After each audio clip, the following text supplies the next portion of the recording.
Hi കൂട്ടുകാരെ, പുതിയ വീഡിയോയിലേക്ക് സ്വാഗതം. 5ാം ക്ലാസ്സിലെ basic science Christmas exam model question paper നോക്കിയാലോ. 8 activities are given. Answer any 6 out of them. Activity 1. This is the picture of a germinating seed. ഇതൊരു germinating സീഡിന്റെ പിക്ചറാണ്.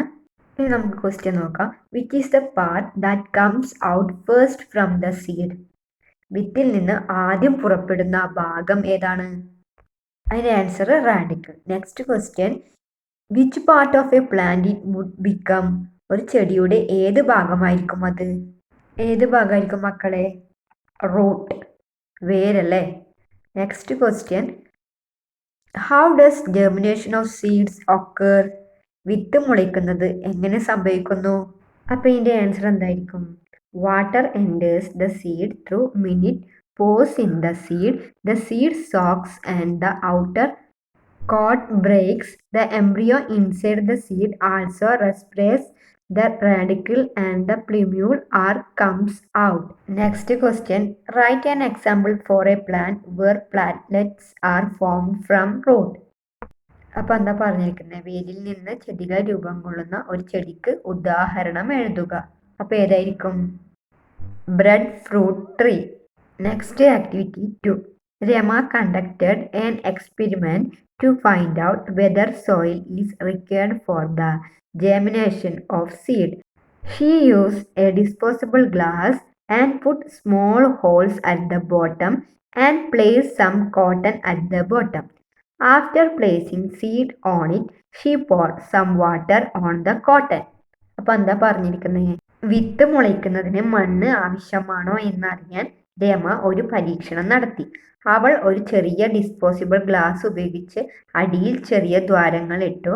അടിയിൽ കുറച്ച് പഞ്ഞി വെച്ചു. അതിൽ വിത്ത് വെച്ച ശേഷം അവൾ പഞ്ഞിയിൽ കുറച്ച് വെള്ളം ഒഴിച്ചു. ഇനി നമുക്ക് ക്വസ്റ്റ്യൻ നോക്കാം. What is the reason for putting holes at the bottom and placing cotton? അടിയിൽ ദ്വാരങ്ങൾ ഇട്ട് പഞ്ഞിയിടാൻ എന്തായിരിക്കും കാരണം? Holes were made to prevent water logging in the glass, which may spoil the seeds. Next, cotton was placed in order to keep moisture. Next question. What would have been her finding? എന്തായിരിക്കും അവരുടെ കണ്ടെത്തലുകൾ? എന്തായിരിക്കും മക്കളെ? Soil is not required for germination of seeds. Next question. What are the factors required for the germination of seed? വിത്ത് മുളയ്ക്കുന്നതിന് ആവശ്യമായ ഘടകങ്ങൾ എന്തൊക്കെയാണ് മക്കളെ? Air, water and favourable temperature. Activity 3. Rearrange the following table correctly. താഴെയുള്ള table rearrange ചെയ്യാനാണ് പറഞ്ഞിരിക്കുന്നത്. നമുക്കത് നോക്കാം. Mode of seed dispersal adaptation. Through wind, fleshy parts, through animal, float on water, through water, light seeds. അപ്പോൾ ആദ്യത്തെ through വിൻഡിന്റെ adaptations എന്താ വരിക? ഫ്ലഷി പാർട്ടാണോ? അല്ലേ. ഫ്ലോട്ട് ഓൺ വാട്ടർ അതും അല്ല, ലൈറ്റ് സീഡ്സ് വരും.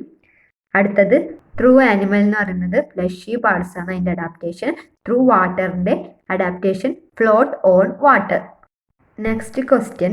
Right any 2 advantage of seed dispersal.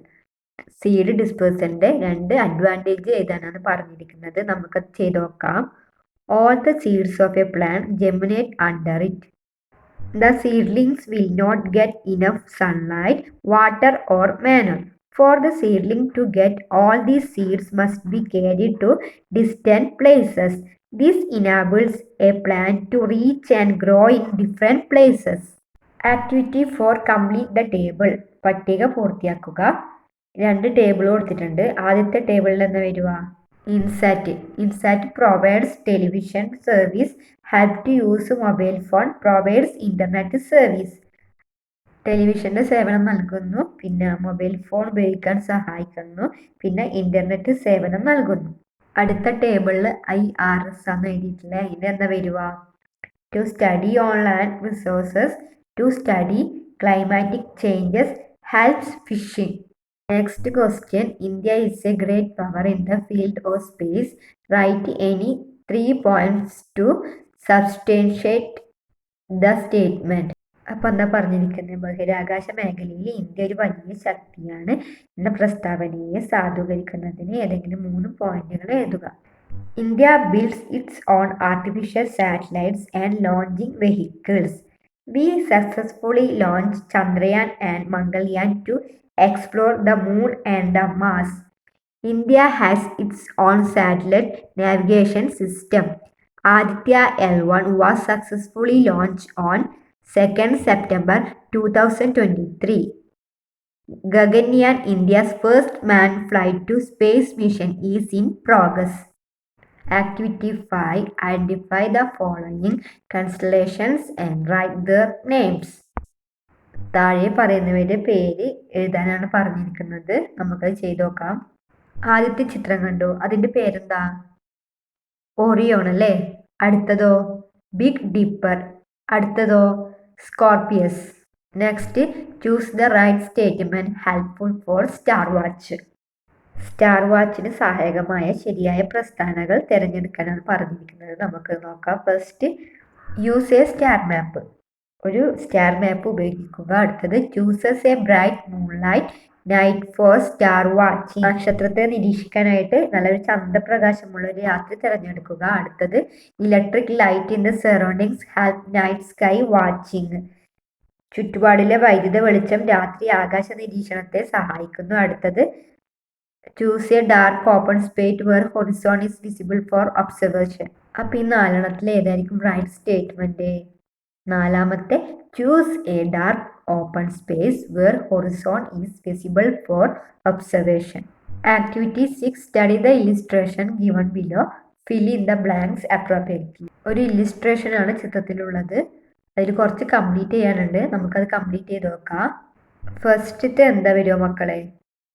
ആ 1 എഴുതിയത്ത് എന്താ വരിക? അവിടെ വരുന്നത് മംഗൾയാൻ. അടുത്തത് മാർസ് എക്സ്പ്ലോഷൻ മിഷൻ. അപ്പൊ എന്താ പറയാ? ചൊവ്വ പര്യവേഷണ ദൗത്യം. ഇനി എവിടെയില്ലേ രണ്ടാമത്തെ അല്ലെ? രണ്ടാമത്തെ എന്താ വരിക?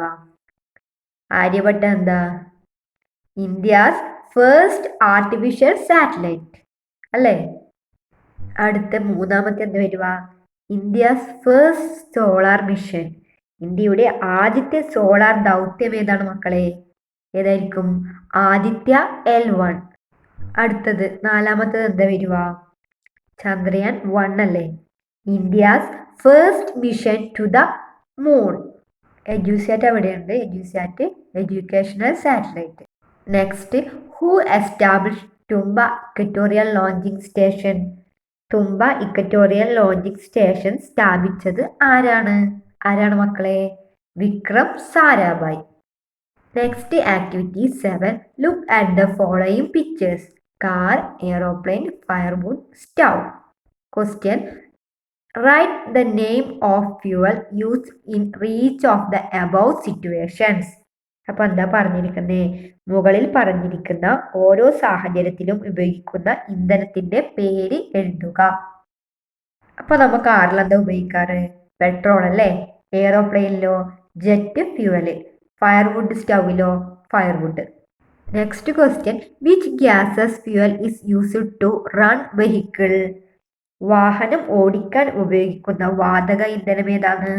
ഏതായിരിക്കും മക്കളെ? ഹൈഡ്രജൻ അല്ലേ? അടുത്തത്, find the odd one. Coal, petrol, diesel, kerosene. അപ്പൊ എന്തായിരിക്കും ഈ ഓഡ് വണ്? കോൾ അല്ലേ? It's a solid fuel. Others are liquid fuels. അടുത്തത്, we get energy from fuels when they burn. How is energy formed when substance burn. ഇന്ധനം കത്തുമ്പോൾ നമുക്ക് ഊർജം ലഭിക്കുന്നു. പദാർത്ഥങ്ങൾ കത്തുമ്പോൾ ഊർജം എങ്ങനെ രൂപപ്പെടുന്നു? എങ്ങനെ രൂപപ്പെടുന്നു മക്കളെ? Fuels need oxygen to burn. Oxygen react with the fuels are liberate energy. Activity 8. Observe the following picture. Picturize it correctly. If there is any mistake. താഴെ പറയുന്ന ചിത്രം ശ്രദ്ധിക്കുക. എന്തെങ്കിലും തെറ്റുണ്ടെങ്കിൽ അത് ശരിയായി ചിത്രീകരിക്കുക. ഈ ചിത്രത്തിൽ തെറ്റുണ്ട്. ഇതേപോലെയാണ് ചിത്രം വരേണ്ടത്. Next question, what property of water is mentioned in his experiment. Explain. ഈ പരീക്ഷണത്തിൽ ജലത്തിന്റെ ഏത് സ്വഭാവമാണ് പരാമർശിച്ചിരിക്കുന്നത്? ഏതായിരിക്കും? വാട്ടർ മെയിൻറ്റെയിൻസ് ലെവൽ അല്ലേ? അടുത്തത് find out the property of pure water from the list given below. Solution universal solvent does not conduct heat has definite shape. അപ്പോൾ ഏതായിരിക്കും യൂണിവേഴ്സൽ സോൾവെന്റ്.